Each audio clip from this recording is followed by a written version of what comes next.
début de semaine à tout le monde et merci d'être avec nous jusqu'à 14 heures. Nous recevons aujourd'hui, dans le domaine de la santé, deux personnalités. Olivier Parent, bonjour. Bonjour. Les chefs de service de gynécologie obstétrique du pôle parents-enfants du CHU de la Guadeloupe, et Madame Guylaine Ayan-Cancel, elle est coordonnatrice médicale du DSR, dispositif spécifique régional. Tous ces gens-là ont été invités par le GISPEC, qui justement tient un congrès pendant 3 jours en présentiel à partir de demain. Un peu plus tard, on va recevoir Christian Ténora-Bazac, ingénieur physicien à la retraite, mais ancien directeur adjoint de l'OFG. Avec lui, on va faire le point un petit peu sur les tensions climatiques depuis quelque temps ici, la pluie, le vent, le soleil. Il en parlera. Johanna Virapit-Tirin, elle vient de sortir un ouvrage qui s'appelle « La petite économie insulaire de la Guadeloupe ». Bilan, enjeux et perspectives. Elle sera avec nous. C'est une universitaire avec elle on fera un petit peu le point sur justement ces économies insulaires. La Guadeloupe étant un petit pays d'une petite économie, on en fera un point avec elle là-dessus. Iman Soudan, on va terminer avec elle sur sa rubrique chronique habituelle In Power. Sinon, l'actualité, on parlera bien sûr de carnaval tout à l'heure et aussi de cette réunion avec les motards. Bien, merci d'être avec nous et je vous remercie, madame et monsieur, d'être là. Et donc, j'ai envie de vous demander, tout ça en début, la situation en gynécologie est grave aux Antilles, en Guadeloupe particulièrement, qui nécessite un congrès. Le congrès nécessite... Enfin, on a toujours besoin de se former, d'entretenir ses connaissances, de se tenir informé des nouveautés. Donc, je pense que la présence d'un congrès comme ça permet de faire de la formation continue. Et c'est pas forcément parce que la situation est grave qu'on a besoin d'entretenir nos connaissances.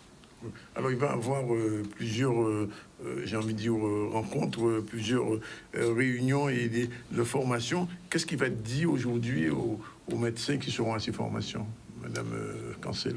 Oui. Alors, ce qui est vraiment un point majeur lors de ce congrès, c'est vraiment la diversité.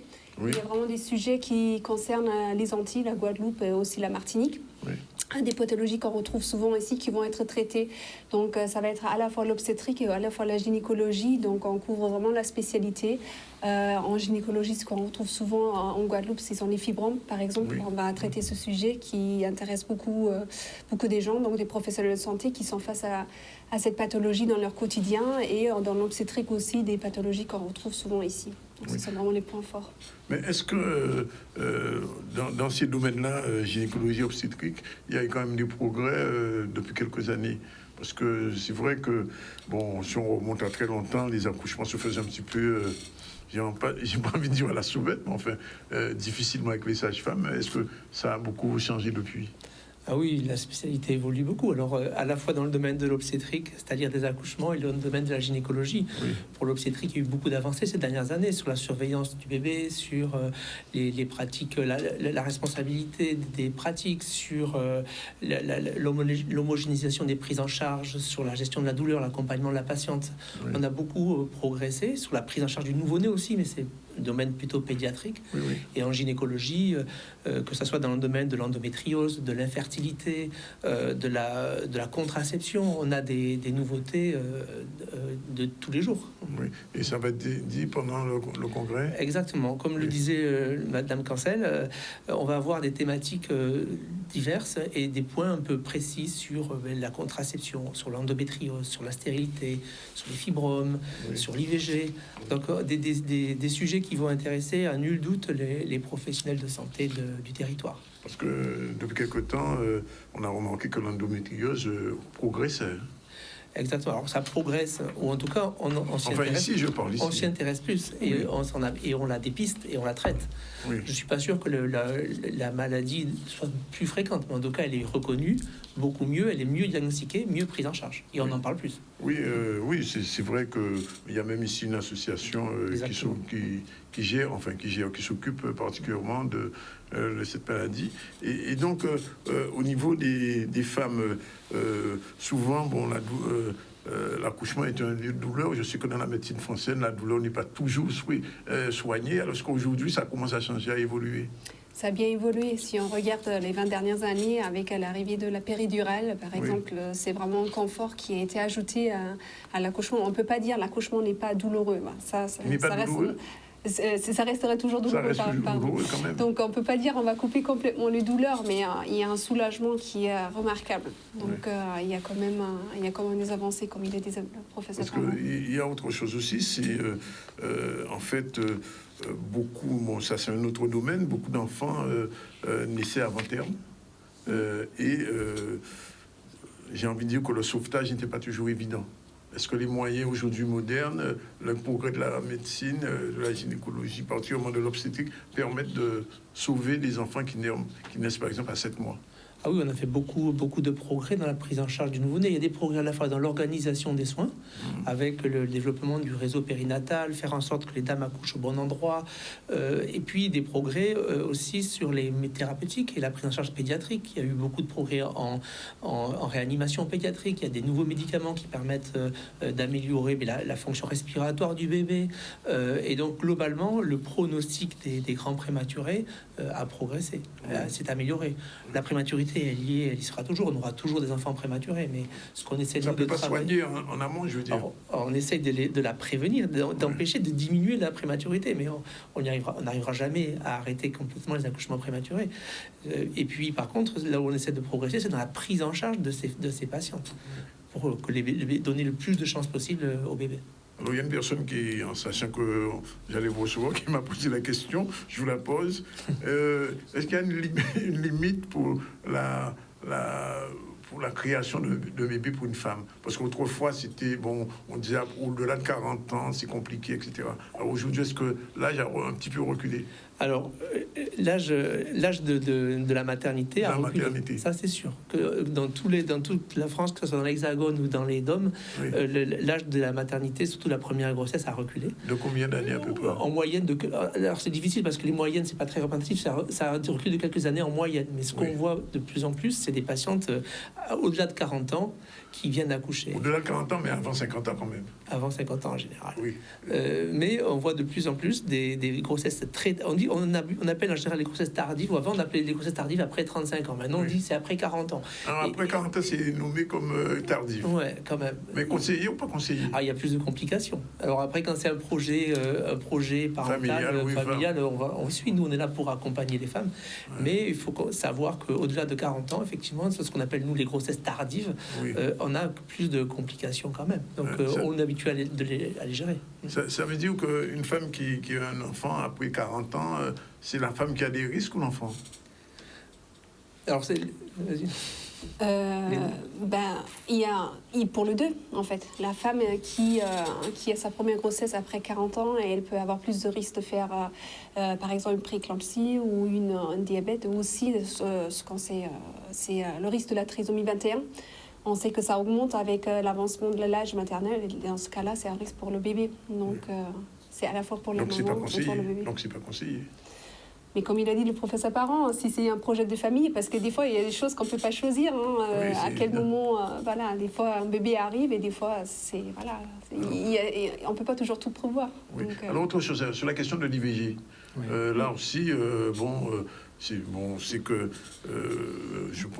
quand le cas de la France, souvent les femmes allaient faire de l'IVG hors de la France parce qu'il y avait des complications. Est-ce que là aussi, depuis la loi Veil, est-ce que les choses rentrent dans l'ordre? C'est beaucoup plus simple aujourd'hui pour une femme. C'est beaucoup plus simple. Il y a eu beaucoup d'avancées. On en a beaucoup parlé récemment parce que ça a été assez médiatisé. Il y a des avancées sur l'accès à l'IVG. On essaie de faire en sorte que le maximum des patientes qui souhaitent avoir une IVG, faire une IVG, puissent accéder à leur prise en charge, que ce soit dans les structures hospitalières ou même au cabinet avec le médecin à domicile, ce qu'on appelle l'IVG à domicile. Et puis il y a eu des progressions aussi dans la prise en charge. Maintenant l'IVG est remboursé. En France, donc il y a aussi des avancées sur les délais. Maintenant le délai légal de l'IVG a été reculé. Il est combien? Il est jusqu'à 16 semaines d'aménagement. 16 semaines maintenant.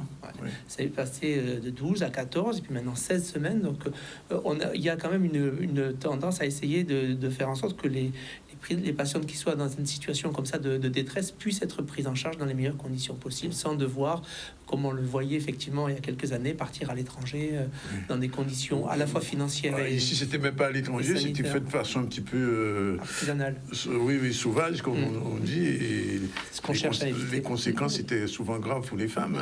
Autre chose. Et ça signifie aussi que la pilule s'est améliorée aussi. Alors, c'est une question un peu difficile à répondre. Parce qu'on disait qu'elle était cancérigène. Enfin bon, c'est un sujet aussi qui est sensible aussi. Oui, c'est un sujet sensible. Alors pour la Guadeloupe, en termes d'IVG, on a le numéro 1 au niveau national. Il y a en termes de chiffres, le taux d'IVG est le plus augmenté en Guadeloupe. Oui. Comparé à d'autres départements. Donc la contraception, c'est une vraie question et c'est pour ça que je trouve ça très bien qu'il y ait un grand chapitre dans le congrès à ce sujet, voilà, à la fois les ateliers pour le professionnel de santé, mais aussi de donner les dernières informations concernant la contraception, aussi des contraceptions. Il y a une approche très pratique parce que des fois, il y a des situations où c'est un peu plus compliqué de prescrire une contraception. Il y a beaucoup de possibilités, mais il faut trouver la possibilité qui convient à la patiente puisqu'il y a des antécédents, de ne pas pouvoir supporter la pilule, par exemple. Donc, il y a des moyens, il faut juste trouver la contraception qui convient le plus à la dame. Oui, à la femme et à l'homme aussi. À l'homme aussi. Oui. C'est toujours un projet à deux. C'est une responsabilité partagée, je sais complètement. Oui, c'est resté un petit peu dans les nuages. On a l'impression qu'on parle de contraception, on parle toujours que de la femme. Oui. Mais l'homme, il a tout à fait sa place aussi. Ouais. Oui. Bon, alors, donc, ce congrès, j'ai vu que le comité scientifique est assez important. Et puis, le nombre d'orateurs, il y a tout ça d'orateurs pendant les 3 jours. Oui. On essaie de faire un congrès qui a de l'envergure. Oui, ça va être chaud. Ouais.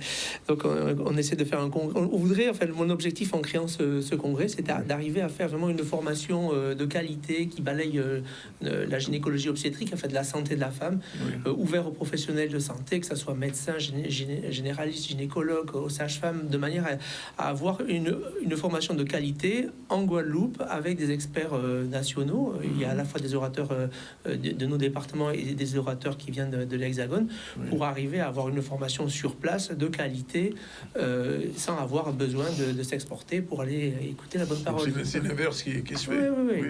Et l'objectif, si ça marche, c'est d'essayer de le renouveler chaque année, bien sûr. Non, chaque année maintenant. Attendez, c'est la première session. On va attendre que ça se passe. Oui. Mais si ça a l'air de marcher bien, on a beaucoup d'inscrits. On a même été presque obligé de limiter les inscriptions. Et du coup, ça a l'air de prendre. Hein. Donc, si le bilan à la fin de ces 3 jours est favorable, on se projettera sur l'année prochaine. J'imagine qu'inviter un médecin à venir en Guadeloupe, c'est plus facile. En période d'hiver, période hivernale, ça se refuse pas. Hein. C'est plus facile, mais on les fait travailler. Hein. Ils viennent pas. Ils n'ont pas le temps ils n'ont pas le temps d'aller à la plage. Non, ils ont du boulot. Oui.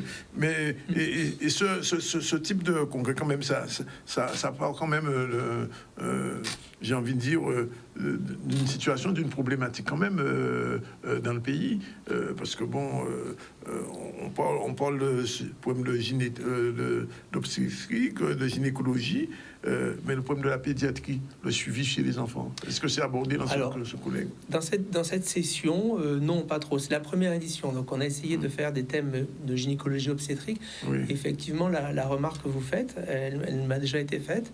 Et j'imagine, et pour l'année prochaine, si on arrive à le maintenir, on va essayer de faire des sessions de périnatologie, c'est-à-dire qui vont aussi impliquer des pédiatres parce qu'il y a une continuité dans la prise en charge de l'enfant. Voilà. Ce congrès, c'est vraiment axé sur la femme et la santé de la femme. Et l'année prochaine, on l'élargira un peu. Oui. Donc les femmes vont se sentir bien après ce congrès. On l'espère. Enfin, les doctorats, si on veut juste parler. Tout le monde va se sentir bien. Le professionnel de santé sera bien formé, une prise en charge. Sinon, vous n'êtes pas trop embêté par la situation du CHU quand même?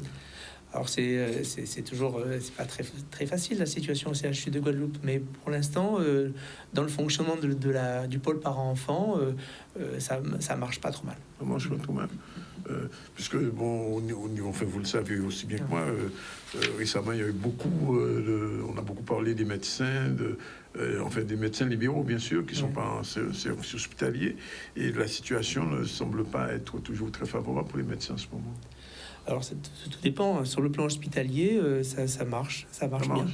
C'est en libéral que c'est compliqué. La visite à 25 €, ça ne nourrit pas son médecin. C'est ça. C'est des sujets d'actualité brûlante. Et c'est vrai qu'actuellement, on en parle beaucoup. Oui. Pour l'instant, au niveau hospitalier, ça roule. Le pôle parent-enfant a vu une augmentation d'activité importante dans les 2 dernières années. Il y a plus de 30 ou 40% d'accouchements par rapport à ce qu'il y avait il y a 2 ans. Donc, on s'adapte au fonctionnement pour essayer d'accueillir les patients dans les meilleures conditions possibles. Cela dit, le nombre quand même d'accouchements a diminué en Guadeloupe. En Guadeloupe, oui. Au total. Combien à peu près? Vous avez le chiffre? On est autour de 5 000 à peu près. 17 000? 5 000. 7 000. 5 000 sur tout le territoire, y compris les îles du Nord. Y compris les îles du Nord. Oui. Ouais. Et le pôle par enfant fait à peu près la moitié des accouchements. Là, actuellement, on est à 2600 accouchements à peu près. C'est la moitié des naissances de la région Guadeloupe. De l'archipel. Et vous le savez aussi, les Marie-Galantais se plaignent du fait qu'il n'y a plus d'enfants qui naissent à Marie-Galante.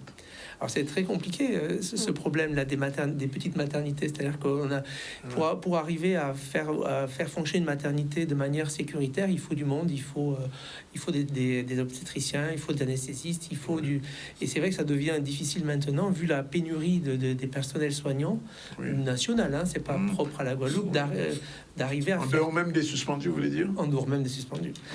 C'est la démographie médicale qui fait que on a du mal à faire fonctionner de manière sécuritaire toutes les maternités et qu'il y a une tendance, même dans l'Hexagone, de regrouper les maternités pour arriver à avoir un fonctionnement sécuritaire qui est correct. Et d'autant plus que les spécialistes comme vous sont de plus en plus rares. Alors on me dit qu'en l'extérieur, en libéral, ça devient difficile d'avoir un rendez-vous avant 6 mois. Ouais, c'est compliqué. Oui. Alors, nous, on a même au CHU, un rendez-vous aujourd'hui se gère sur combien de semaines? Alors tout dépend le motif. Si c'est parce qu'en fait au CHU on a quand même une activité de recours. Donc on prend en charge par exemple pour l'obstétrique plutôt les grossesses à risque. Donc dans cette catégorie-là on a des rendez-vous qui sont plus courts parce qu'on les patientes on se débrouille pour les prendre en charge de toute façon. Il n'y a pas d'urgence. Il peut y avoir des urgences. Il peut y avoir une urgence quand même. Après pour le suivi gynécologique de dépistage, c'est-à-dire la patiente qui va voir son gynécologue, c'est pas forcé. Le CHU c'est pas forcément le CHU qui doit s'occuper de ça. Donc là, il y a plus un réseau qui se met en place avec les professionnels libéraux. Le problème, c'est qu'il y en a de moins en moins. De moins en moins. Donc vous êtes submergé Alors submergé, non, mais effectivement, on a une demande qui est croissante. Très forte. Ça va être abordé dans ce congrès. La démographie médicale, non. C'est pour cette session. Ni l'offre de soins non plus. Non. Non. Et ça sera peut-être on essaie de faire un programme assez généraliste, mais forcément, même si on a ratissé large entre guillemets, on a été obligé de choisir des thèmes et on ne peut pas tout aborder. On va pas aborder la périnatologie, on va pas aborder la démographie, l'accès aux soins, on va pas aborder tout ce qui est psychiatrie ou le prise en charge périnatale. Tout ça c'est des thèmes qu'on se note pour les prochaines sessions. Une dernière chose, je me suis pas rendu quand même. Vous avez fait une projection sur le prochain CHU. C'est-à-dire qu'il y aura moins de livres, enfin vous le savez, donc moins d'accueil. Alors moi j'ai surtout une vision sur le pôle parent-enfant et la gynécologie. Nous on va rester sur le même site. Non, on va déménager sur le nouveau CHU. Mais en termes de nombre d'accueil, de nombre de lits, de capacité d'accueil, on devrait rester sur la même capacité. On ne va pas être réduit. Écoutez, on peut vous souhaiter bon congrès, madame aussi, madame Cancel, et puis on attendra les résultats. Alors, ce genre de congrès, il y a un livre blanc, qu'est-ce qui paraît après? Quelle est la suite de ce type de rencontre? C'est la question qui m'a été posée. Donc, nous, je connaissais Alors, pour l'instant, on n'a pas prévu d'enregistrement comme pour des problèmes budgétaires. Pas de captation, vidéo, de captation, des choses comme ça.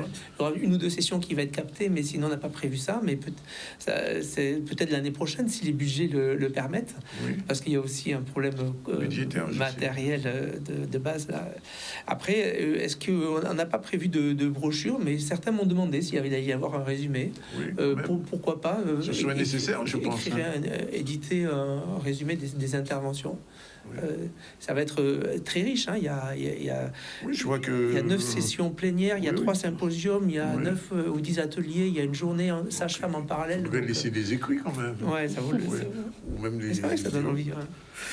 En tout cas, merci d'être venu parler de ce congrès qui, je crois que l'ARS vous a beaucoup aidé pour ce congrès. Ils nous ont aidé surtout sur la diffusion, pas tellement sur le plan financier, pas du tout. D'accord. Bon, Conseil général quand même est présent au CHU. Tout le monde est présent Oui. parce que c'était à mon avis, c'est une rencontre qui est importante sur la santé de la femme dans le département. Il y a eu une gros passage à vide avec la période Covid, toutes les crises sanitaires qu'a connu le département. Oui, et là, on se dit, il faut qu'on relance la machine, il faut qu'on refasse quelque chose qui a de l'ampleur. Et du coup, c'est peut-être pour ça aussi que tous les professionnels ont suivi aussi bien. Donc, nous, on est content de voir que les orateurs viennent, que les gens sont inscrits, que ça s'annonce plutôt sous de très bonnes augures. Juste une dernière question quand même ponctuelle. On n'arrête pas de dire que la population de la Guadeloupe vieillit. Qu'on est gynécologue ou obstétricien, il n'y a pas une formule pour permettre le rajeunissement un petit peu psychologiquement au moins, ou rassurer les femmes, enfin je ne sais pas, parce que dans le passé en Guadeloupe la moyenne était de 4 à 5 enfants par famille. Aujourd'hui les femmes font un enfant ou deux. C'est sûr que la démographie des Antilles, que ce soit la Martinique ou la Guadeloupe, on est à peu près sur la même courbe. En Guyane c'est pas le même problème. En Guyane c'est le contraire. Oui. Et même dans l'océan Indien, Mayotte c'est le contraire, mais la Guadeloupe et la Martinique sont des départements où la démographie baisse. Alors c'est multifactoriel, on peut pas. Il y a plein de choses, il y a plein de facteurs qui jouent. Il n'y a pas que des facteurs médicaux. Vous savez très bien qu'il y a aussi des facteurs sociaux avec les mutations, les mouvements des populations. Par contre, en termes d'infertilité, le centre d'infertilité reprend après la période Covid, la période Zika, reprend une activité. Donc, il va y avoir une session justement sur les nouveautés, sur les points importants dans l'infertilité, pour essayer de proposer aux patientes et aux couples qui souffrent de ces pathologies une prise en charge adaptée sur place. Oui, parce que je posais la question même quand les femmes font moins d'enfants, c'est d'une manière générale, ça se comprend. Oui, c'est un peu la tendance qu'on voit au niveau mondial même. Donc, mais en France quand même, c'est moins quand même qu'ici. Oui, mais c'est une activité professionnelle qui est plus importante, les projets de vie qui sont différents, donc aussi la contraception. Oui, et le rôle de la contraception. Donc, avant, on ne peut pas dire qu'avant toute grossesse la était démographie, désirée. en fait, c'est ça. Oui, c'est ça. Ouais. Donc, voilà. Et si je peux encore rajouter quelque chose par rapport à ce qu'on a dit tout à l'heure, par rapport au partenariat, ce qui était très important aussi pour le DSR périnatalité, donc le dispositif spécifique régional au sein de JPRASPEC, c'est vraiment cet aspect de coordination, puisque le rôle de ce congrès, c'est aussi de réunir les professionnels de santé, les différents professionnels de santé qui se trouvent à la fois en ville et hospitaliers. Donc c'est vraiment un moment fort de se regrouper, parce qu'on travaille sur le même sujet, mais on ne se voit pas toujours forcément. Donc un congrès, c'est vraiment le moment de se rencontrer. Et ce qui est donc important dans notre activité au sein de JPRASPEC, c'est vraiment cette coordination au niveau territorial pour avoir une prise en charge qui est pareille partout. Donc unifier la prise en charge, la coordination, et à la fin une prise en charge adaptée à tout le monde, que des personnes à basse terre sont exactement traitées comme sur la grande terre. Donc, oui, ce que vous me dites me fait rebondir sur une autre question, on n'en finira jamais, mais enfin on va terminer. Le médecin me disait que le problème aussi ici, c'est quelquefois la question de la langue, l'expression des malades en créole ou des gens qui ne sont pas créolophones, c'est un vrai problème. Je ne parle pas créole, mais je comprends très bien. Ah, vous comprenez? On peut parler créole, oui, si, vous pouvez me parler en créole, mais je vais vous répondre en français parce que j'ai essayé de parler créole, mais on se moque de moi avec mon accent. Mais non, mais il faut oser. Non, c'est qui arrive souvent en consultation, surtout les patients venant d'Haïti qui parlent plutôt créole. C'est ça. Elle me parle en créole et je réponds en français, on se comprend très bien, donc il n'y a pas de souci. Pas de problème. Ok. Bon, on vous remercie en tout cas, on vous l'avait dit. Bon congrès. Puis à suivre, peut-être l'année prochaine. Ben oui, on reviendra l'année prochaine faire l'annonce de Gine Caraïbe 2024. Voilà, 2h56, on prend la première pause. On se retrouve tout à l'heure avec nos prochains invités. Je vais parler de Christian Ténor Abazac et Johanna Virapiti. À tout de suite. Merci. Militaire astronomique. Voilà, il est exactement 13h04. Nous recevons, je vous l'ai dit, Christian Ténor Abazac. Il est ingénieur physicien à la retraite, ancien directeur adjoint de l'OFCG, mais c'est aussi quelqu'un... observatoire volcanologique et sismologique de la Guadeloupe. Oui, alors c'est aussi un observateur particulier de notre climat, de notre vie quotidienne, des cyclones, etc. Alors, on va essayer de faire un point, puisque tout à l'heure, en antenne, il me faisait remarquer qu'en Guadeloupe, comme partout, il y a 4 saisons. Bien sûr, nous habitons sur une planète qui s'appelle la Terre et qui a un cycle annuel autour du Soleil. Oui. Et ce cycle annuel autour du Soleil correspond à des positions bien précises de cette planète par rapport au Soleil, que sont le solstice d'été, le solstice d'hiver, l'équinoxe de printemps, l'équinoxe d'automne. Oui. Et ce qui définit 4 saisons que donc moi j'appelle... Donc c'est les astres qui déterminent les saisons astronomiques, c'est ça? C'est ce que moi j'appelle des saisons astronomiques. Oui. C'est lié à des positions de la planète Terre par rapport à notre Soleil, sur le plan de l'écliptique. Oui. De l'écliptique, pardon. Bon, alors, voilà.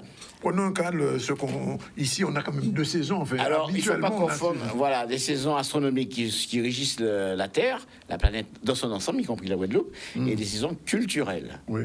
Et nous avons des saisons culturelles, c'est-à-dire des saisons qui nous permettent de vivre, qui rythment notre vie d'individus dans une région donnée.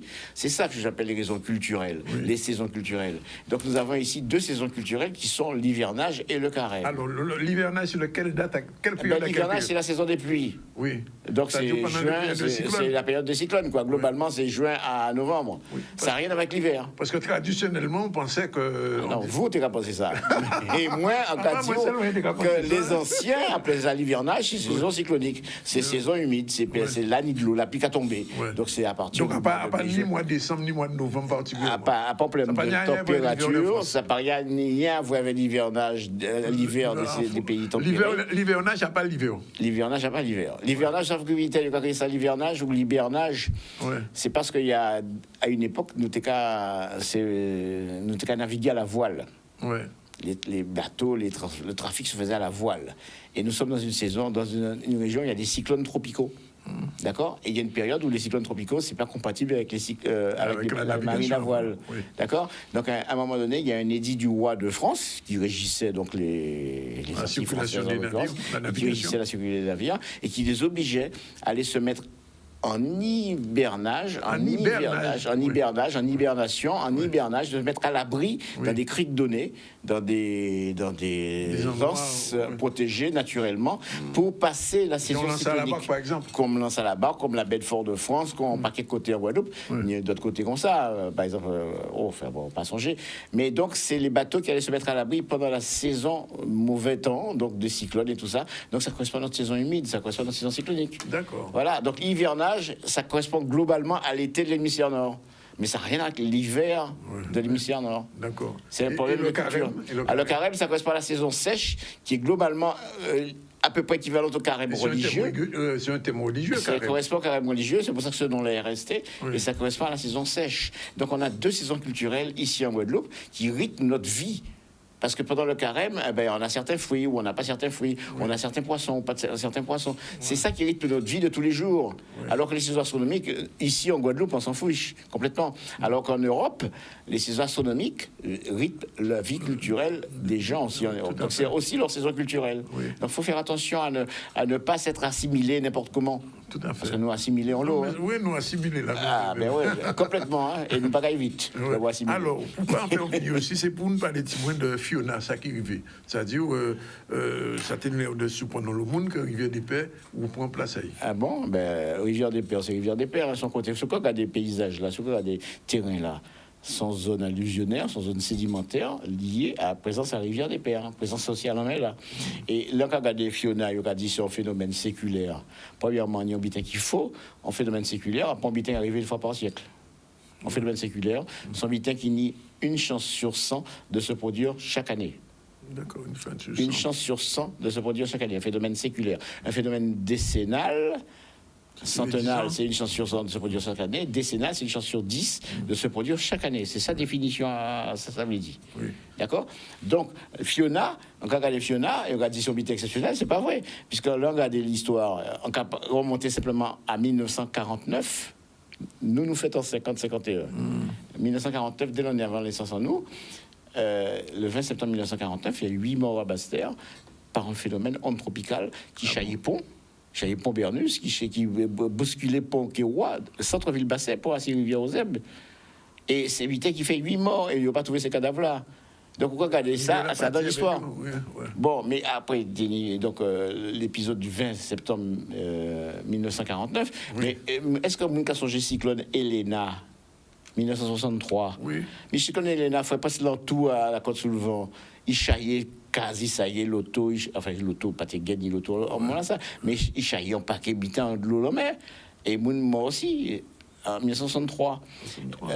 Après 1963, t'es ni Marilyn. Ouais. Pas oublier Marilyn. T'es ni Inès aussi. 1985. Non, mais Inès, c'était plutôt sur Sud-Bastère et tout ça, mais c'était Plutôt vent. plutôt c'était un vrai cyclone, quoi. Ouais. Mais ça n'a pas fait un lot de dégâts. On peut même changer si Inès passait Sud-Bastère. Mais c'est pas grave. C'est Cléo Oui, qui passait Sud-Bastère aussi. 66, 67. Mais avant ça, après ça, ni Marilyn en 1995. Oui. Vous ne pas songer Marilyn. C'est Rivière des Pères était 11 semaines sans de l'eau et sans courant électrique.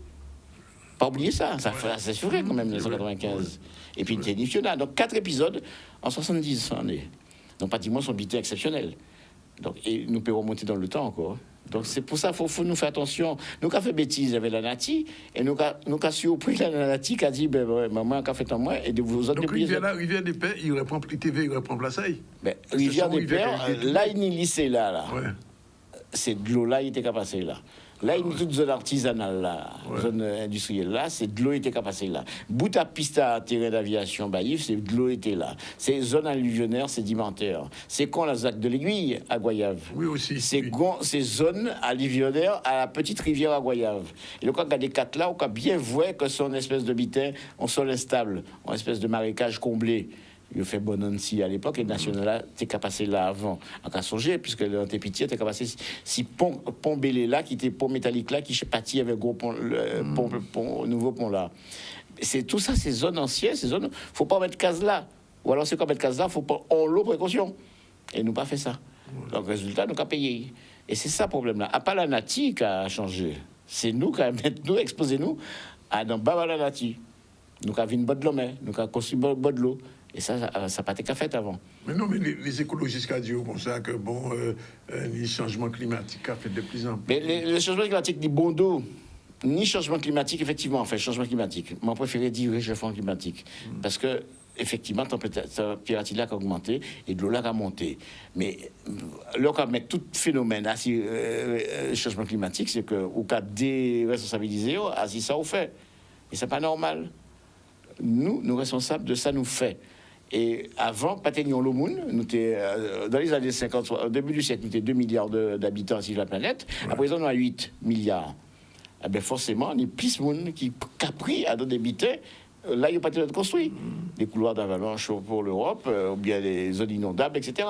Et c'est ça, probablement, nous. Et nous, on va mettre ça sur le dos du réchauffement climatique, qui a existé, on va préciser. Oui. Mais tout bité, pas le réchauffement climatique. Oui. Le bité, c'est la bêtise humaine. Oui. Parce que, quand même, quand on regarde un petit peu les communes qui sont en bord de mer, il y a eu le GIEC a fait un rapport, enfin tout le monde en parle maintenant, du GIEC, ce rapport disant que toutes les communes de Bouillon, de Baïf, etc., sont des communes surexposées en cas de haussement de... Non, pas Bouillon de Baïf, en cas de tsunami, en cas de marée de tempête, oui, bien sûr, mais pas plus. Oui. Mais moi, en cas songer, c'est Boune la Pointe, en cas songer, Bergevin, pas même pas de l'eau ici, c'est cas songer Bergevin. Bergevin, c'était Mangrove, hein. Bergevin, on veut dire. Bergevin, l'année EDF, là. C'était EDF, c'était Mangrove. Hein. L'agneau supermarché en bas, Gancan, là, c'était Mangrove. Hein. Ouais. L'autre a sorti, comprend Michael. Et l'autre a arrivé, Pont Gaba, ancien Pont Gaba, qui est à côté, qui a servi pour piéton, de là. Eh ben, c'était en ligne droite. Et à part mon bout à mon Michael, ou là, t'es ni l'ORTF, t'es ni à droite Mangrove, t'es ni à gauche Mangrove. Hein. Excusez-moi. Et l'autre a passé, Pont Gaba comme ça. Et là, arrivé l'autre côté là, c'était même vite, Mangrove à droite, Mangrove à gauche. Là, il y a ancien zone à Gâton, là, terrain à Gâton, derrière l'ancien magasin But. De là, il y a toute zone à Renault, tout ça, toute zone à Jarry, à l'entrée à Jarry. Même Jarry, même c'était... Tout ça, non, pas valeur de Jarry, la valeur de la Jaille, en fait. Ouais. C'est la Jaille, non, à côté là, ça. Jusqu'à la bonne, qui est en boîte de nuit, là, la Casa. Oui. Et tout ça, c'était Mangrove. Excusez-moi. Et oui, chemin là, pas qu'à passer en 4 voies là, il qu'à passer là en bas, il était qu'à passer en haut, quand du Gommier, aura l'armée. Et c'est route à 2 voies là qu'il a là, qui était ancienne route nationale là. Il était qu'à passer en haut, mais il y aura, ils mettent 4 voies là en bas. Et là, c'est zone inondable. Donc, si ni de l'eau, si mon café qui n'a ça, aquaplanning, si, c'est aussi parce que nous admettons à dans zone de l'eau. Et Jarry aussi, c'était aussi. Bon, Jarry, bien évidemment. Et nous, à y mettre. Alors, attention, à une époque, nous tenions les réserves d'hydrocarbures. On passe à mon cas sur ça. La bonne HL, Texaco et So. Côté de l'université, là? À Fouillol, en tête à Fouillol, en tête à Mont-Fouillol, où tenions des gros réservoirs de carburant de la Guadeloupe. Et tenions des canalisations, des capacités de l'eau là, en bas pour bateau, puis vous voyez carburant là, en haut, dans ces réservoirs là.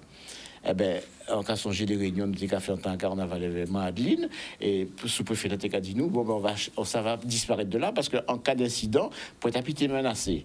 Donc, ils ont ôté toute la bonne HL, tous les hydrocarbures de Guadeloupe, et ils ont mis en Pointe-Jarry. Oui. Mais en Pointe-Jarry, c'était le désert avant. Oui. Et à présent, ils ont fait Jarry. Ils ont construit à l'endroit ça. Oui. Et ils ont mis EDF. Son zone inondable, Jarry. Pas seulement inondable. Son zone exposée en paquet de risques. Et son zone fragile, son zone liquéfaction des sols, son zone. Ils mettent en paquet, toutes ces en nous là. L'électricité en nous là, carburant en nous là, farine en nous là, donc pour faire pain. Ciment là aussi. Ciment là, bon, ciment c'est pas grave, vous pas manger ciment. Mais qui n'a ça, gaz naturel, gaz bourbon à gaz là, tout bité important pour l'avenir du pays là, et ces zones qui sont plus fragiles en Guadeloupe. Donc c'est là qu'on joue qu'il y a des problèmes. Ces vaisseaux, je n'ai ça. Eh ben, il y a 4 ou 5 bâtiments Céveso et Céveso 2. C'est-à-dire que des bâtiments que si ni problème, tout alentour Jarry, là, y compris la bonne à Petit-Bourg, en Nouville, et la bonne à Bémao et tout ça, qui est pris. Convenance et puis loin, la retraite et tout ça est sous le vent de Jarry, qui a risqué de ni problème de pollution. D'accord? On ne parle pas dire de la ZF ni de Louisol, mais nous pouvons vivre en région comme ça. Nous pouvons prendre des risques comme ça. Et ça, problème à nous. Nous pouvons réaliser que Jarry, son habitat qui est trop central, ça pratique parce que c'est central, mais premièrement, ça crée un autre problème parce que tout le monde qui est là, à même les là et même jour là, à l'entrée comme à la sortie, et en même temps, toutes ces nous là, et c'est ces zones-là qui sont plus fragiles là en Guadeloupe. Alors, il faut agir du point de vue inondation ou du point de vue sismique? Toutes! Sismique, inondation, liquéfaction des sols en cas de séisme, marée de tempête en cas de cyclone, et en cas d'inondation, on va inventer un mot, inayable, c'est-à-dire inondable, etc. Tout ça. Vous dites que de l'eau là peut monter à Jarry et couvert Jarry? Mais ça fait non. Pour que ça fasse de l'eau qui a monté Jarry, couvert Jarry, non. C'est pas ça. Mais oui, Béni Tsunami. Nous n'y ici Tsunami Jarry parce que Jarry c'est fond à petit cul-de-sac marin. Ouais. Donc les en bas Jarry c'est de l'eau. Toute Jarry c'est de l'eau. Toute Jarry, ça okay, Jarry on peut pas dire de Welbo, on peut pas dire de Mondong, hein. Mais toute Jarry c'est de l'eau. Toute bout à Jarry. D'ailleurs c'est pour ça que la plupart des grosses entreprises, à part celles-là qui ne peuvent pas bouger là, comme EDF et compagnie, ils ont Jarry en bas. Les grands commerçants et tout ça, ils ont monté Mondong et Welbourg. Vous gardez ça bien. Pas ni gagnant le monde qui est Baudelhomme là, à part quelques dispositifs. Pour là, il est obligé Baudelhomme. Mais tout récent, Jarry là, monté plus haut. Mais par contre, les bitins sensibles qu'on GMA, qu'on le Wibis, comme EDF. Mais ni des bâtiments. Ah non, mais ni des lotissements. Les lotissements, il y a plus haut. Il y a Mondong, il y a Mondong Sud. Il y a Welbo et tout ça. Ça sont d'autres bitins, ça. Mais ça, c'est bon. Le problème, c'est mon qui a dormi là, c'est un problème industriel. C'est-à-dire que si on joue un problème en explosion, en contamination chimique quelconque, c'est mon là ça qu'a pris. Sans compter tout restant, hein, Arnouville, Petit-Bourg, on partit à la Pointe aussi. Bémao aussi, bien sûr. Bellecour, toute zone là qui est sous le vent de Jarry, périssait de prix à d'ambitants chimiques. Oui. Les politiques guadeloupéens, ils sont pas au courant, c'est bien ça. Quand supposé que le préfet est au courant. Donc, quand supposé que les politiques guadeloupéens, mais ils sont pas responsables de la sécurité. C'est la préfecture qui est responsable de ça. Ouais. Eh oui. Un risque naturel majeur, c'est l'État. Parce que alors l'autre problème là qui est posé, pourquoi on t'a fait venir aussi, c'est par rapport à ça qui est fait au niveau Azabim, au niveau de l'eau qui montait à l'abîme, la pluie tombée deux fois, enfin, en premier à fois. Doubs, en 2011. Oui, 2011, mais l'autre jour encore, il y a de l'eau qui inondait toute la région à Mais attends, c'est mon la pointe. En fait, la pointe, on te connaît la pointe inondée. Et a été Moncawel à partir des années 1962. Sommet à Moncawel, nous avons descendre à pied pour nous descendre en bas. Nous fait canotte, nous fait bateau, nous avons prendre des morceaux de bois, nous avons naviguer en four à du gazon. Tenir de l'eau depuis le Creps jusqu'à après au niveau à Pont-Matelot. Pont-Matelot, ça l'eau là, ça rase aussi. Ben, de grands fonds.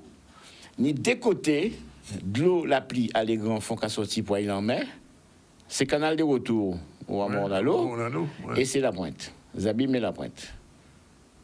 Quand on a dit aux Zabim et la pointe, on partit à Gauzy aussi, zone bas du fort et tout ça. C'est des côtés là, ça, c'est là de l'eau là qui a passé pour aller en mer là. Mais il va sortir au grand fond. Il va sortir au grand fond. Voilà. Et pas ni moyen de faire autrement. Il a fait digue, il a fait du temps comme ça, à l'époque. C'est pour ça qu'on a moins souvent inondation au niveau à Le Creps, au niveau à BD des Branches, au niveau à Le Pont-Matelot, à la route nationale 5 là. Mais on voit de l'eau jusqu'à Pont-Matelot. Hein. Pont-Matelot, c'est un pont qui existe toujours, qui est en bas 4 voies là, à nationale 5, au BD des Branches. OK? Donc, tout ça, c'est zone inondable. D'accord? Alors, nous n'ayons chance que ça pas arriver souvent. Montebello, l'autre jour là, ça t'est inondé, mais moi, tu connais Montebello, en temps, pas t'es 4 voies. Tu es passé par Petit Bourg, tu es passé par Rougeole. Eh ben, depuis Rougeole, pour arriver à Sarcelles, Blonzac, où tu es qu'à traverser en zone inondable. Et là, il est actuel, on prend Montebello, là, et on voit de l'eau entre plage Via jusqu'à d'ici là, à les Romiers, là.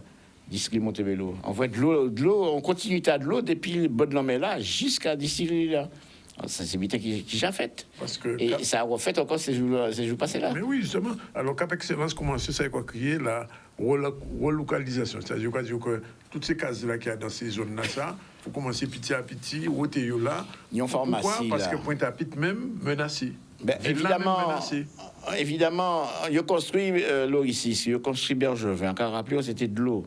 Et là, quand on dit que ni 16 000 Guadeloupéens qui menaçaient d'évacuation du littoral parce que la montée des eaux, on dit d'accord. Ni 50 ans, pas ni moun là. C'était déjà de l'eau. Donc l'embé là, qui reprend Plaçaille. Ça pas habiter nouveau. Un pas habiter qui sont dit, moun qui comprend son habiter nouveau. C'est pas vrai, puisque c'est ces moun là qui a arrêté Bergevin ou bien Loricis qui part en place à you. C'est ça qu'il faut peut-être faire, ou bien faire avec d'autres moyens, d'autres précautions, mais ça, on va pas spécialiser ça. Mais là, quand mettre moun dans des marécages comblés, il faut attendre vous, à un moment donné, il y a un problème. C'est ça, il fait la ZAC de l'aiguille. En photo, en 1928, on trouve un bateau côté la conseil tribunal là. Oui, mais ça c'est classique à ces places à Victoire. Mais gars, juste là non mais là. Mais par exemple, j'ai Hugo ni en bateau qui était échoué, Maria il échoué bateau à Bouille de la Taille échoué par son du côté. Tenion Cargo qui était échoué assis boulevard maritime à la Pointe à Louis VI, etc. Ni bateau assis à Bout-Sainte-Anne pour Hugo. D'accord, donc c'est ça, ce sont des anecdotiques, ce sont des normal. On cyclone qui a passé si aussi ou pas pareil, ou pas de problème. Hein. Ça pas habiter anormal.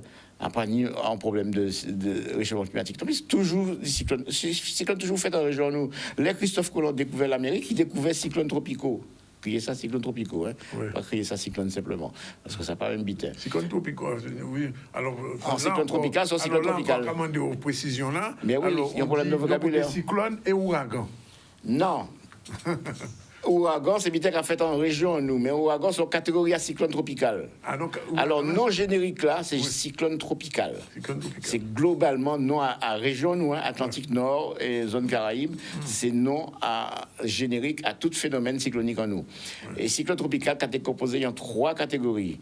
Première catégorie là, c'est dépression tropicale. En dépression tropicale sur cyclone tropical. Un stade de petit stade, on dit ça comme ça, mais qui sont déjà en cyclone tropical. Deuxième stade là, c'est tempête tropicale. Oui. Et troisième stade là, c'est l'ouragan. D'accord? Ça, c'est appellation officielle à la météo nationale, internationale, l'OMM, l'Office mondial de la météorologie. Et c'est appellation à zone à les Américains, parce que c'est eux qui régissent zone à nous. Nous avons 3 catégories cyclones tropicaux. C'est dépression tropicale, cyclone tropical, dépression tropicale, tempête tropicale et ouragan. Qui est-ce qui est plus fort?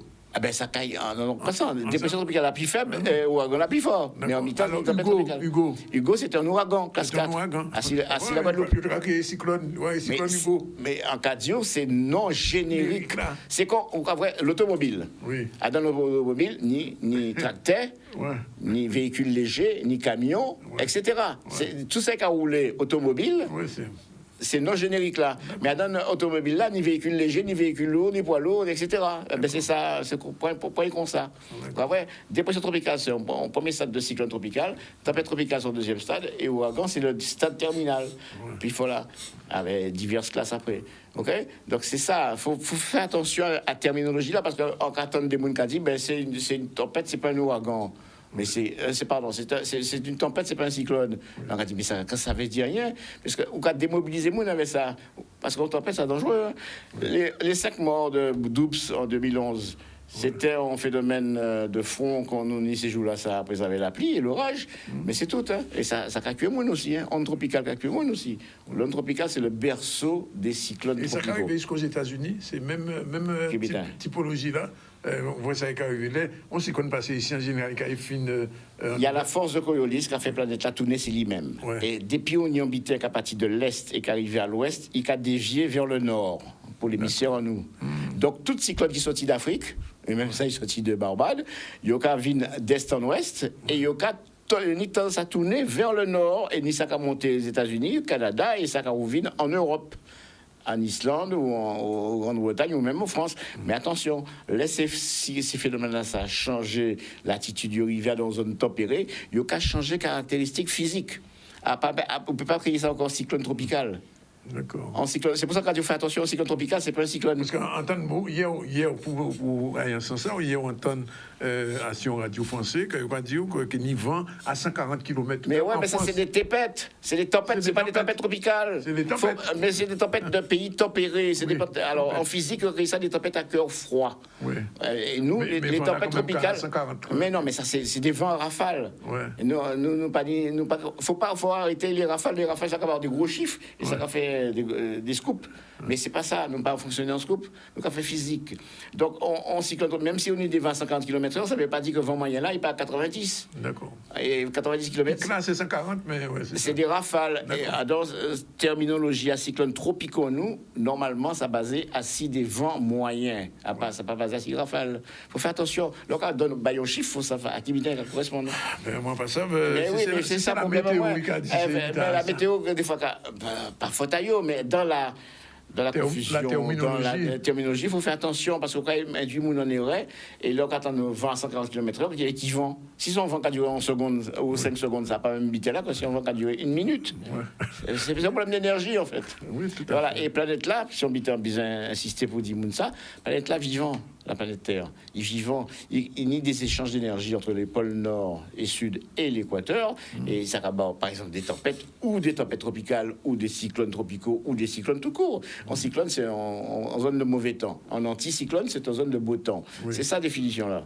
Et ça va aussi le noyau terrestre au centre de la Terre, qui a énergie et qui permet de vous le volcan, tremblement de terre et tsunami avec. Et tout ça, c'est parce que la planète là vivant et qu'a fonctionné comme ça, c'est des échanges d'énergie. Mais on ne peut pas comparer 150 km/h de vent en fraction de seconde avec 150 km/h de vent pendant 1 minute. Ouais, ou même pendant plus. Bah non, mais d'accord, mais nous arrêtons sur les définitions. Ouais. C'est tout ça, pas même bité là. Alors on peut dire, ouais, c'est 150 km/h de vent.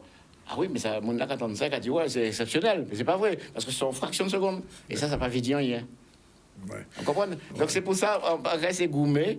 Pour une espèce d'éducation, pour que le monde puisse comprendre de qui vient nous parler et de qui phénomène physique, ça y est, et qu'est-ce que ça induit et qui gens pour protéger en fonction de ça. Voilà. Alors, dernière question que je pose pour nous, c'est la question de la prévention.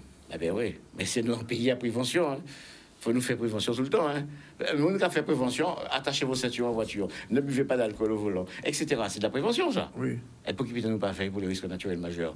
Nous sommes dans la Caraïbe, dans les Antilles, alors ni les Antilles et ni la Caraïbe. Les Antilles, c'est les îles, la Caraïbe, c'est toute région-là, y compris les États-Unis. Hein. Oui. Bon. Dans la Caraïbe, nous avons la totalité des risques naturels majeurs et méchants de la planète. On a dit méchants de la planète. Pas du tremblement de terre. Tremblement de terre, nous ne pas du tremblement de terre qu'on sent en France. Ouais. Et même en Kédio. Même ça a fait à Agadir dans les années 60. Mais non, ça c'est cool. Agadir, c'est un barrage. Ouais. À pas de tremblement de terre. Bon, mais non, pas de tremblement de terre, magnitude 8 ou magnitude 9 en France, c'est pas possible. Oui. Au Japon, oui, mais en France, non. Mais en Guadeloupe, oui, c'est possible. Martinique, on fait les petites Antilles, c'est possible. Et encore, bon, d'autres scoops, si vous préférez, tremblement de terre qui est dans les grandes Antilles, comme Haïti, par exemple, n'est pas plus fort que le tremblement de terre en nous. C'est-à-dire que si vous voulez protection majeure pour le tremblement de terre, il faut mieux arrêter Haïti. Parce que le tremblement de terre là qui est moins fort en bas là, que l'incident. Ici, dans nos pays, de magnitude 8, voire 9. Ça peut arriver en Haïti aussi, mais c'est exceptionnel. Nous, c'est normal. C'est logique dans la situation, nous. Ouais. Donc, nous avons ni tremblement de terre type Japon, de compression-subduction, nous ni volcan explosif. Ça n'a pas pété comme ça du jour au lendemain, ça prévient plusieurs mois à l'avance. Ouais. Pour pas dire l'année. Bon, et nous ni cyclones tropicaux. Et nous ni les tsunamis qui a déclenché, que les volcans et les tremblements de terre qui a déclenché. Ouais. Et nous ni tout ça ici aussi. Donc ça, aux attentes qu'a fait au Japon, en Indonésie et compagnie, ou Fukushima, ça j'ai fait ici et ça que vous faites. Donc c'est pour ça que vous faire prévention en permanence. Oui. En permanence, parce que des bêtises qui pas préviennent, c'est tremblement de terre. Pendant que nous avons parlé là, nous payons 10 000 morts en Guadeloupe. Et simultanément, 10 000 morts en Martinique. C'est ça le problème-là. Le 12 janvier 2010, 2010, c'est 200 000 morts. 250 000 morts en Haïti en 40 secondes. Mais au savez-vous qu'il y a morts? Parce qu'il n'y a pas fait prévention. Ouais. Parce qu'en tremblement de terre, tu sais, pas accueillir 200 000 personnes. Il n'a pas fait prévention, c'est ça pour le maillot. Là, il a sorti tremblement de terre, là, il a fait bêtise. Il n'a pas savent qu'à tout est fait. Il a déjà dehors, là, et il a couru cachant ces cases-là. Ouais. Et ces cases-là mal construites, évidemment, ces cases-là que monde. Mais si il a été dehors, pas jamais attrapé, ou peut-être jamais attrapé 250 000 morts.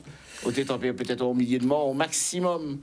Donc, la prévention-là, c'est important. C'est ça qui permet de vous de survivre. Voilà. Et nous que faisons, radio ça tout de suite, nous que faisons une émission spéciale sur la prévention. Là, TV fait parler des projets très global, oui. Global, nous venons pour parler de la prévention.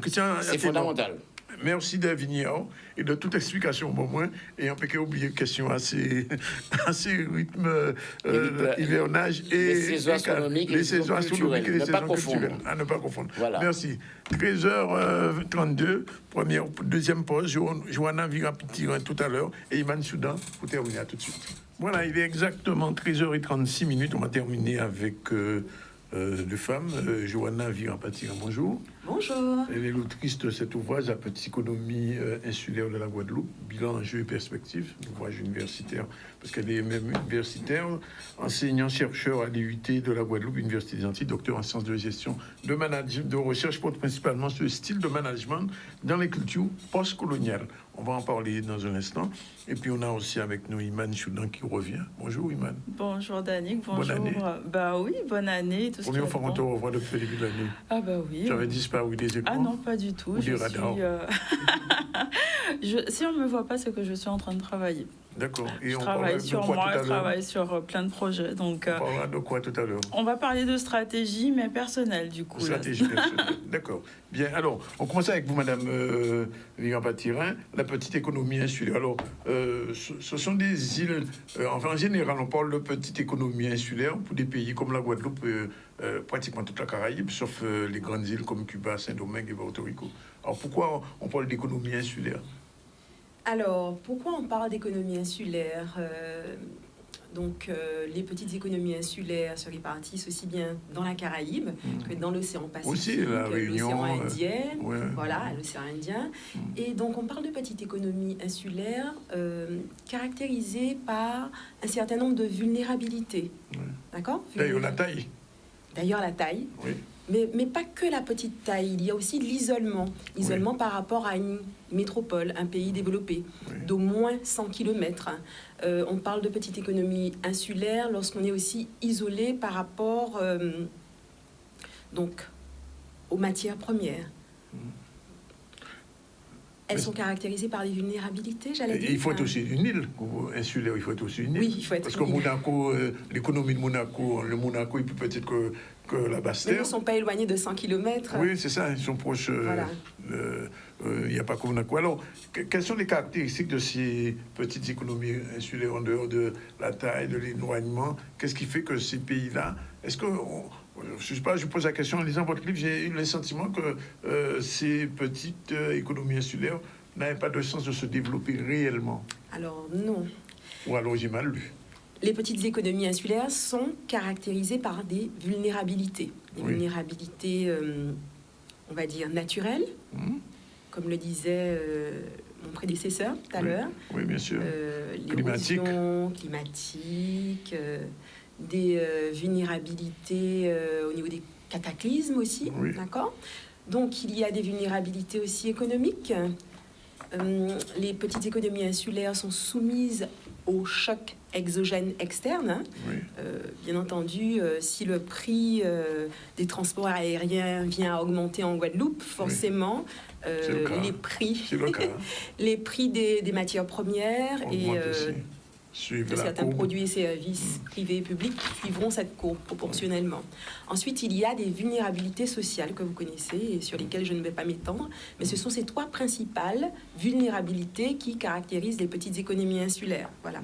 Alors, vous parlez d'économie post-coloniale pour la Guadeloupe. Elle est post-coloniale, à votre avis? Postcoloniale? Oui. Oui. Elle n'est pas toujours coloniale. Postcoloniale.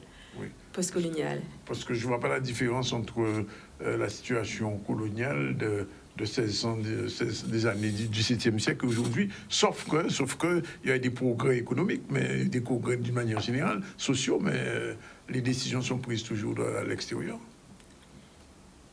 L'esclavage a été aboli quand même. Nous ne sommes plus une colonie. Ça a changé depuis, beaucoup. 1946, la départementalisation a carrément aboli tout le processus précédent. On est d'accord. On est devenu une région, on est devenu un drôme, on est devenu Mais ça, c'est des une rupe. nominations, mais la réalité coloniale, c'est-à-dire l'économie de la Guadeloupe est dirigée par qui? Alors, je concède une chose, Monsieur Zandroni, Dites-moi. c'est que la réalité est restée complexe. Oui, vous l'avez dit dans C'est-à-dire votre- à la fois riche, à Oui. la fois résiliente, mais marquée par ces vulnérabilités qui persistent effectivement et qui restent marquées par un passé qui n'a pas guéri et qui reproduit Oui, c'est ces pourquoi je dis stigmates le post-moderne. voilà, dans la réalité actuelle. Oui, parce que quand on prend par exemple au niveau alimentaire, notre dépendance est accrue, parce que la balance, vous le dites souvent dans votre bouquin, la balance commerciale de la Guadeloupe ou de la Martinique est déficitaire, très largement déficitaire. En 50 ans, elle a pratiquement triplé cette balance économique. Donc ça veut dire quoi? Ça veut dire que, vous le dites d'ailleurs, qu'on a un potentiel agricole qui est inexploité. Sous-exploité. Oui, vous avez écrit vrai que- inexploité. Inexploité, sous-exploité, parce que c'est vrai que sur nos étals, nous voyons plus de produits importés que de produits Mais oui. locaux. En tout Ici, cas, on- même l'appétence pour les produits locaux ne se manifeste pas dans les faits par On dit une bien meilleure que- consommation de nos propres Vous connaissez produits. l'expression « jardin nous c'est six bateaux ». Donc ça veut dire que Il y a quelque chose à faire. il y a encore du travail. Alors donc votre ouvrage, bon, il est intéressant dans la mesure où vous faites vraiment un tour complet, vraiment très complet de la situation, en vous appuyant sur beaucoup de travaux qui ont été faits avant vous, puisque d'autres ouvrages en ce sens-là avaient été écrits. Mais est-ce que vous pensez, par exemple, que l'économie bleue, je pose la question, c'est un moyen de développement de la Guadeloupe? Alors, c'est Honnêtement. un véritable développement, un véritable tremplin pour moi de développement pour la Guadeloupe, parce que en tant que chercheur, même en étant dans le management, en Oui. travaillant juste en IUT, on réfléchit avec notre directrice aux moyens de développer les relations entre la R&D, la recherche et par exemple l'agro-transformation des produits de la mer. Et ce sont des choses qui nous intéressent, qui nous touchent, qu'on devrait travailler ensemble pour développer notre Guadeloupe et pas laisser en retrait en se Mais il y a disant des que questions de d'autres sont moyens faits. aussi. qui se pose. Il faut commencer. Il faut commencer. Les terres, par exemple, vous savez que beaucoup de terres, enfin vous le dites, appartiennent au conseil départemental. Et ces terres-là ne sont pas, les jeunes agriculteurs ne sont pas suffisamment présents sur ces terrains. Donc, pour revenir à ce que je disais, quand on parle d'économie postcoloniale, c'est gentil. Oui, c'est un aphorisme, on va dire. Pour moi, ça concerne le passé. Oui. Qu'on devrait bon, enfin, on va pas. Oui, non, mais c'est.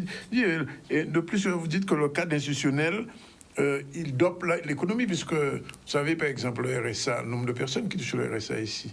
Et le nombre de personnes, il y a plus de 100 000 personnes qui touchent les allocations de la CAF. 104 000 exactement.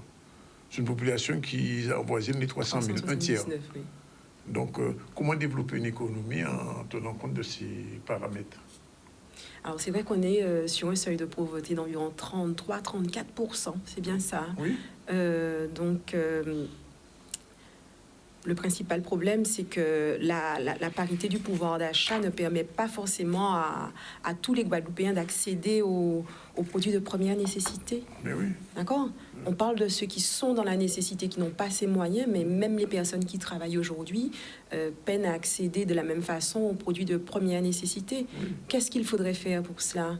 Il faudrait peut-être se concerter sur le bouclier tarifaire, sur les prix, sur les taxations en vigueur en Guadeloupe, les retravailler, les repenser, les refondre, oui, de manière à ce que les chasses gardées politiques évoluent vers un mieux vivre ensemble. À la fin de votre ouvrage à cela, c'est-à-dire que tout ce que vous dites, le tableau que vous faites, il est parfait. Il est parfait. Mais en conclusion, il manque peut-être cet aspect-là, c'est-à-dire la décision politique, parce que tant qu'on sera à ce stade-là, on n'ira pas très loin. Alors, vous savez, je suis chercheur et plusieurs retours m'incitent à avoir un parti pris politique. Oui. Et un chercheur doit se départir de l'idéologie, doit s'appuyer sur ses prédécesseurs, ceux qui ont recherché au préalable, oui, pour avoir des bases solides, pour construire des connaissances complémentaires, des outils de réflexion complémentaires. Et c'est vrai que je suis chercheur en management, chercheur en sciences de gestion. Oui. Donc, il s'agissait pour moi de... Vous n'êtes pas économiste a priori. Je suis économiste. Alors, j'ai un bac+5 d'économie, pour être sincère. Et ensuite, ma thèse de doctorat porte sur le management insulaire. Oui. Donc, j'aime l'économie et donc la contextualisation même de ma recherche peut être très approfondie, mais je ne fais pas d'idéologie politique, quand bien même j'ai des avis très personnel, oui, sur plusieurs sujets. On le voit dans votre ouvrage. Mais alors, sur le management, est-ce que vous pensez que au niveau du management antillais, enfin guadeloupéen, peut-être martiniquais, mais plutôt guadeloupéen, les choses sont au mieux en ce moment, compte tenu de notre passé ou de notre passif? Seront mieux? Sont au mieux. Sont au mieux. Oui, parce que vous voyez le nombre de grèves qu'il y a ici régulièrement, ça prouve bien que regardez ce qui se passe à l'EDF en ce moment. Dans les 19 points de revendication, application des lois du travail. Les lois du travail, hein, c'est-à-dire le basique. Donc ça veut dire que le management ici... Alors, notre management local, vous avez pu le découvrir ou alors vous le confirmez, hein, notre management local est à dominante paternaliste, à connotation postcoloniale, avec un biais certain autour des dimensions affectives et personnalisées.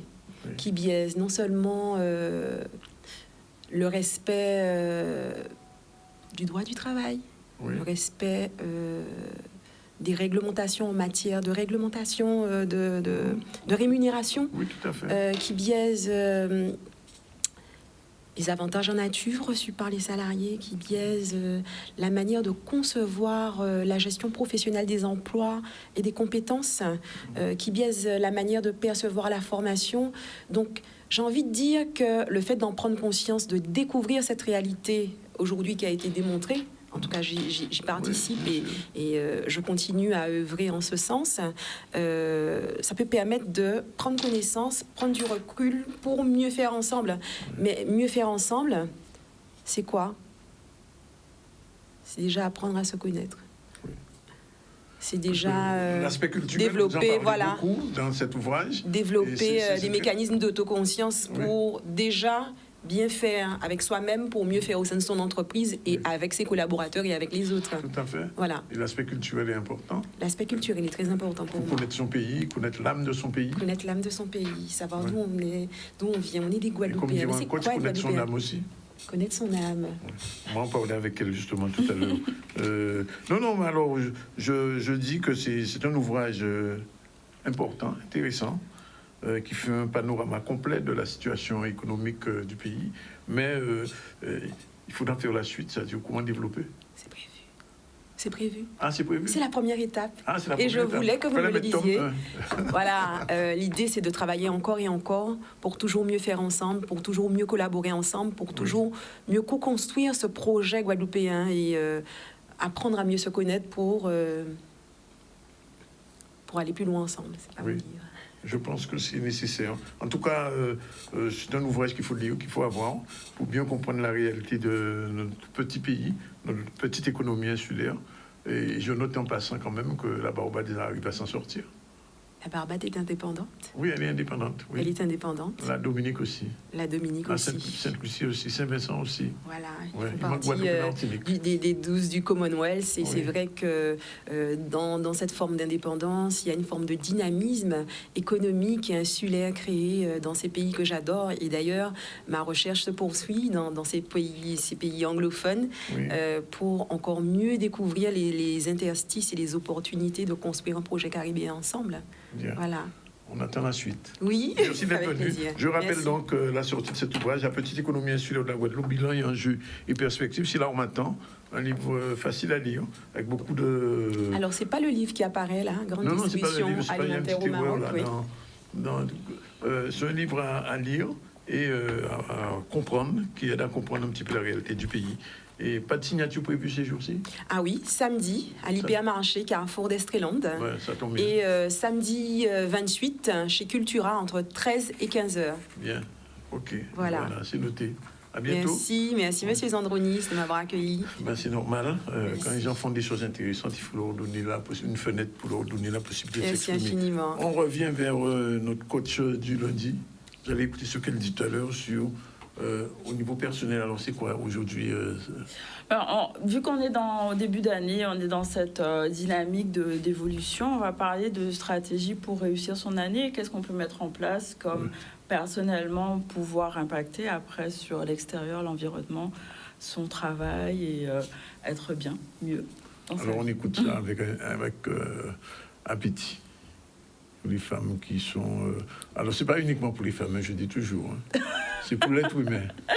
Non, c'est pour l'être humain. J'attendais qu'il y ait le jingle, mais ça ne passe pas. Il n'y a pas de souci, on continue. Donc, alors, aujourd'hui, on va parler de quoi? C'est vrai qu'on est dans la période des bonnes résolutions. Tout le monde dit santé, amour, prospérité, blablabla. Blablabla. Donc, pour moi, c'est ça, parce que la résolution, en fait, ne fait pas l'action. On est d'accord. Une résolution qui n'a pas de fondation, ça ne fonctionne pas. Et en fait, l'idée, c'est d'avoir une vraie stratégie, une stratégie personnelle et de mettre des objectifs, des actions en place qui sont alignées avec ce que je veux, qui je veux être, comment je veux me projeter dans l'avenir, quelle personne je veux être. Et pas faire, forcément, mais être est plus important que le faire. Alors, comment faire? On va voir ensemble. On va voir ensemble. Alors, peut-être qu'on peut avoir en même temps, voilà, exactement, le visuel en fond d'écran. Alors, ça va commencer par quoi, déjà, pour définir une résolution? Une résolution, qu'est-ce que c'est? C'est un engagement à court terme. Donc, c'est un engagement à court terme avec un objectif qui est de pouvoir, je ne sais pas, perdre du poids, être en meilleure forme, rencontrer l'amour, je ne sais pas. On peut avoir plein d'objectifs différents, à différentes échelles, suivant là où on se situe. Et la difficulté des résolutions, c'est que, comme je disais, elles ne sont pas forcément ancrées dans un terreau, dans des fondations qui me permettent de rester motivée et focus sur cet objectif à atteindre. Alors, comment on peut faire dans un premier temps? C'est se poser la question, et comme Madame disait très bien, c'est de se connaître, c'est important de connaître ses valeurs et être aligné avec ce que je veux. Qu'est-ce que je veux? qu'est-ce qui est important à mes yeux de réaliser. Comment je vais mettre en place les actions par rapport aux valeurs qui sont importantes pour moi. Donc, si c'est la famille, si c'est la liberté financière, si c'est... je ne sais pas, en fait. C'est vraiment de se poser la question, c'est quelles sont les valeurs qui sont importantes pour moi et comment je peux avoir des actions qui sont alignées avec ces valeurs. Si j'ai des actions alignées avec ces valeurs-là, je vais avoir une intention, un cap, une direction. C'est un peu comme si on rentre dans un taxi et on dit à la personne d'aller là où elle veut. Ben non, il faut avoir une direction, il faut avoir un lieu d'atterrissage. Je veux aller dans, je ne sais pas, je veux la Marie-Galante au trou. Pas en taxi quand même. Non, pas en taxi, ça va être un peu... Mais si, il y a des taxis à Marie-Galante, désolé. Oui, mais pas en taxi. Mais pas en taxi. Mais voilà, je veux avoir une direction, je veux savoir dans quelle direction je vais. Donc, je vais poser mon intention pour aller dans cette direction-là parce que c'est en accord avec mes valeurs et ce que j'ai envie de réaliser profondément. Et donc, dans un deuxième temps, il faut avoir le mindset, donc l'état d'esprit qui va dans ce sens. Ça veut dire quoi? Ça veut dire abandonner ses croyances, éliminer l'excusite, ne plus être spectateur de sa vie, se dire c'est la faute de l'autre et je vais attendre parce que j'ai pas le choix, c'est la réalité, elle est comme ça. Voilà, c'est prendre conscience que toutes ces croyances me freinent et empêchent de réaliser ce que je veux. C'est pas l'autre, c'est moi qui me mets en action. Et c'est parce que je connais en trois ma valeur personnelle que je sais porter un regard bienveillant sur moi, que je suis connectée à ce que je veux, à mes besoins. J'établis justement un lien entre ma tête, mon corps, mon cœur. Je sais que quand je réagis d'une telle façon, ça veut dire quelque chose pour moi. C'est le corps et les maladies sont là pour donner un signal, en fait. L'émotion est là pour te mettre en action. Donc, l'idée, c'est de pouvoir prendre conscience de tout ce qui se passe, parce que mon corps est une boussole, et là, pour moi, pour me permettre de réaliser des choses, en fait, c'est pas juste j'ai un corps et je fais des choses en mode automatique. Vraiment, se connecter à son corps, c'est vraiment essentiel pour pouvoir être en équilibre entre l'agir et le faire, donner, recevoir et prendre du temps aussi pour réaliser ça, se connecter à l'essence de qui je suis, mettre en place des choses qui me boostent, qui m'illuminent en fait, qui me poussent, qui me motivent, ça c'est hyper important. Et aussi dans un dernier temps pouvoir prioriser, donc par rapport à tout ce que j'ai, ma vision, mon cap, mes intentions, mes objectifs, quelle action je vais mettre en place en premier, c'est quoi le premier step qui va permettre justement de débloquer autre chose et de me permettre, c'est comme un effet boule de neige en fait, donc cette action-là va me permettre de débloquer d'autres choses. Et l'idée aussi, c'est en début d'année, donc quand on a fixé tout ça, pouvoir avoir un tableau de visualisation parce que mon cerveau ne fait pas la différence. C'est quoi le tableau de visualisation quand même? Oui, le tableau de visualisation, c'est une représentation en images, en mots, en émotions de ce que je veux réaliser. Donc ça peut être une projection. C'est une projection, voilà. D'accord. Donc c'est une projection qui peut être sur son portable. Tout le monde est sur son portable. Moi j'ai la mienne en fond d'écran. Ça peut être, c'est accroché sur sa chambre.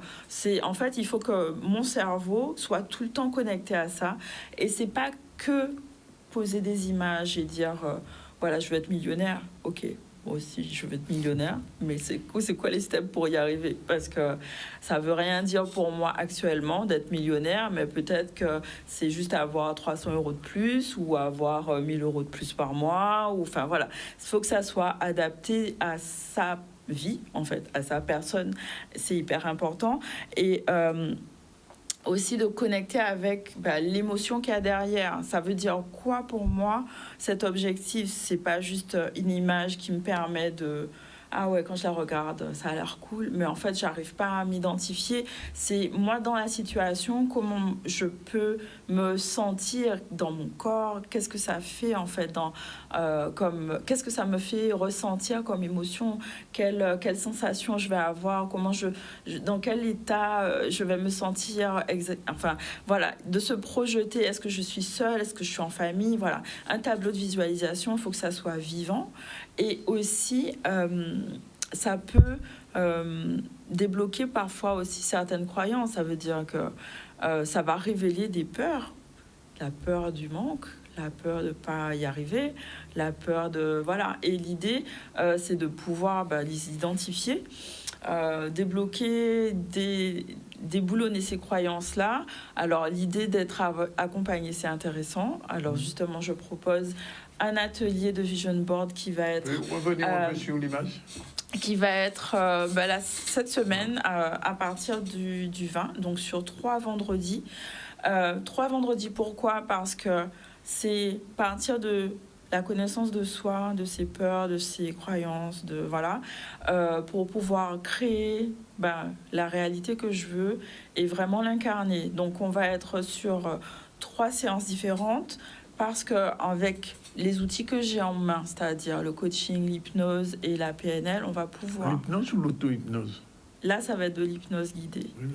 Là, on va être sur comment réaliser et se mettre vraiment en action et être vraiment dans la conscience de ce que je veux et le réaliser de façon que mon intérieur soit le reflet de mon extérieur, de ma réalité extérieure.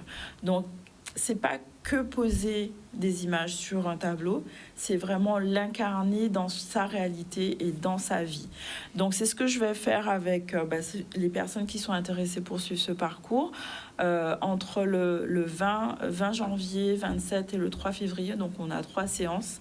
On a aussi la possibilité de suivre tout le process d'auto-hypnose pour pouvoir entretenir après sa visualisation, mettre en place les habitudes qu'il faut pour pouvoir justement entraîner son cerveau, se centrer sur ce qui est important pour moi et mettre en place des actions inspirées, en fait. Voilà.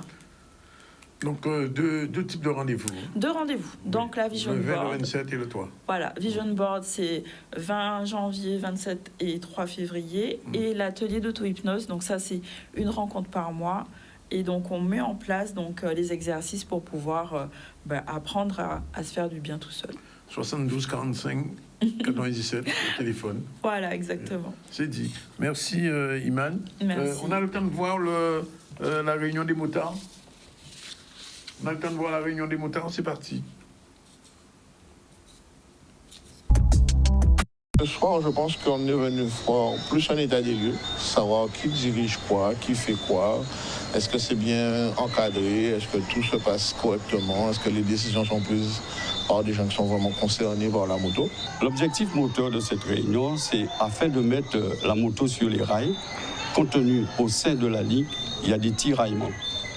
Aujourd'hui, nous sommes une Ligue de moto de la Guadeloupe où il n'existe pas une commission.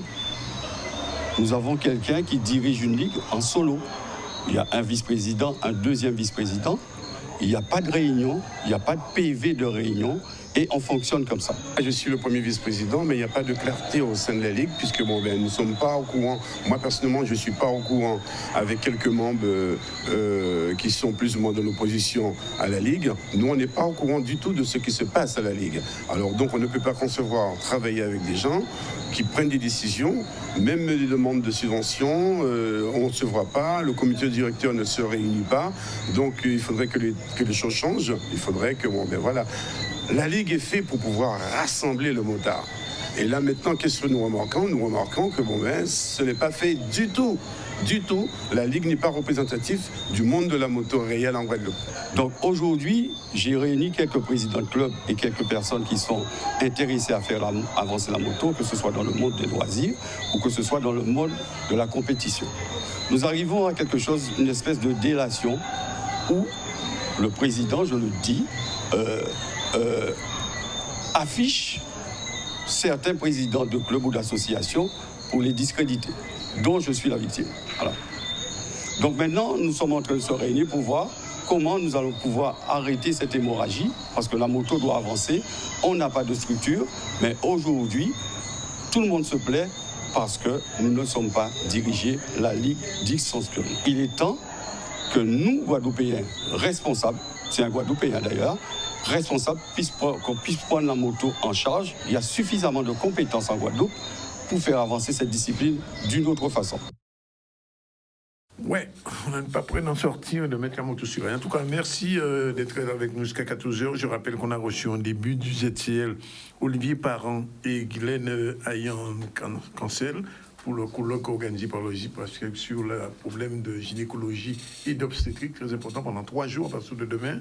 Ensuite, on a reçu Christian Ténor Bazac, ingénieur physicien retraité avec lui. On a fait un petit tour des questions climatiques, les questions aussi d'environnement, mais aussi les questions, justement, c'était très important aujourd'hui de parler la définition des tempêtes, cyclones et ouragans, puisqu'on se trompe souvent là-dessus, et même à la météo. Et puis, Johanna Vira-Tirin qui nous a parlé des petites économies insulaires de la Guadeloupe, bilan, enjeux, perspective sur un ouvrage qui est en vente et qui sera donc signé, vous avez dit, à l'hypermarché Carrefour, ce samedi. Ce samedi. Et à partir samedi. de 10h. Oui, l'après-midi, je pense, oui. À partir de 10h. Et à Cultura. Et chez Cultura, samedi 28, entre 13 et 15h. Pas encore à la FNAC. Bon. Oui, il est déjà à la FNAC, mais pas en signature. Pas en signature. Et puis avec Iman, on a pris des bonnes résolutions le début d'année. Les 5 facteurs pour la réussite, je vais les appliquer l'année prochaine à la même place, je dirais, si ça a marché. Bah, il faut venir à l'atelier, comme ça, ça va fonctionner. Bah, c'est clair, voilà. Ouais. J'ai peur d'être hypnotisé. Bah, c'est peut-être le but. Voilà, il est 14h03. Merci en tout cas d'être avec nous. On se retrouve demain à 12h30. La réalisation est assurée par Yann avec son assistante aujourd'hui, Talina Toto. À demain à la même heure. Merci.